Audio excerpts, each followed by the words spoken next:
आप सभी को छठ व्रत की हार्दिक शुभकामनाएं। आज की वीडियो में आप जानेंगे कि छठ व्रत में खरना क्या होता है, खरना कैसे करते हैं, क्या नियम होते हैं, पूजा कैसे की जाती है आज के दिन और प्रसाद कैसे बनता है। तो चलिए वीडियो की शुरुआत करते हैं और वीडियो पसंद आए तो चैनल को सब्सक्राइब और वीडियो को लाइक जरूर कर दीजिएगा। अब दूसरा दिन होता है खरना।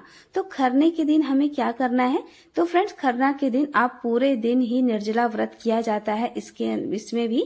और आप क्या कीजिएगा कि 3 से 4 बजे के बीच में आप स्नान कर लीजिएगा या 2 से 3 बजे के बीच में स्नान कर लीजिएगा।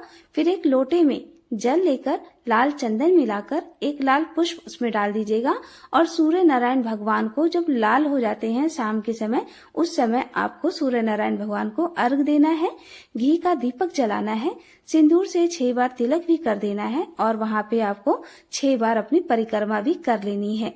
फिर उसके बाद आप चूल्हे पर या अलग से आपने गैस रखा है तो आप उसे छठ माई का प्रसाद बनाएं।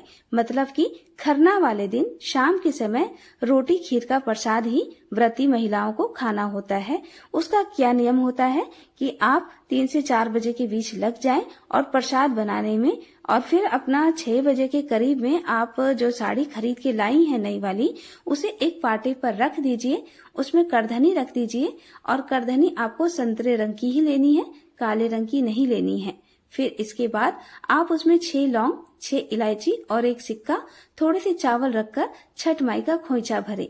फिर 6 जगह सिंदूर से टीका करके दिया जला दे, अगरबत्ती जला दे। 6 रोटी जो आपने बनाई है, एक व्रती महिला पे 6 रोटी होती है, अगर 2 व्रती महिलाएं हैं तो 12 रोटी। इस तरीके से आप अपना देख लीजिएगा कितनी व्रती महिलाएं हैं।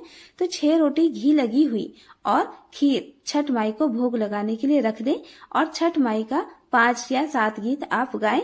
ये सारी प्रक्रिया भी आप गीत गाती हुई कर सकती हैं। तो फ्रेंड्स, जब छठ के गीत घर में गाए जाते हैं तो सच्ची में छठ माता का वास घर में हो जाता है, ऐसी फीलिंग्स आती है। बहुत ही अच्छा, पवित्र और शुद्धता अंतर मन से भी होती है और अपने घर परिवार में भी होती है।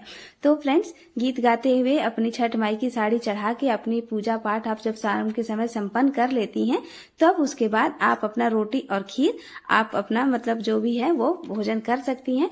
और जो प्रसाद आपने बनाया है वो अगल बगल भी लोगों को बांटा जाता है, घर में भी बांटा जाता है।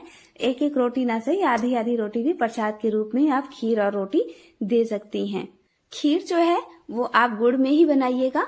पहले आप क्या कीजिएगा कि दूध में पहले चावल को अच्छे से पकाने के बाद ही आप गुड़ डालिएगा, नहीं तो इससे खीर जो है वो फट जाती है। तो ऐसे करने से खीर आपकी नहीं फटेगी। और फ्रेंड्स, आज के दिन थोड़ा जो प्रसाद बनता है वो थोड़ा ज्यादा ही बनाया जाता है, लोगों को बांटने के लिए भी थोड़ा सा। और जो 6 रोटियां आपने छठ माई को चढ़ाई हैं वो आपको खुद ही खानी होती है। और भले छोटी छोटी बना लीजिए तो, लेकिन कोरी रोटी मत खाइएगा, घी लगा के ही अपनी वो रोटी आपको खानी होती है।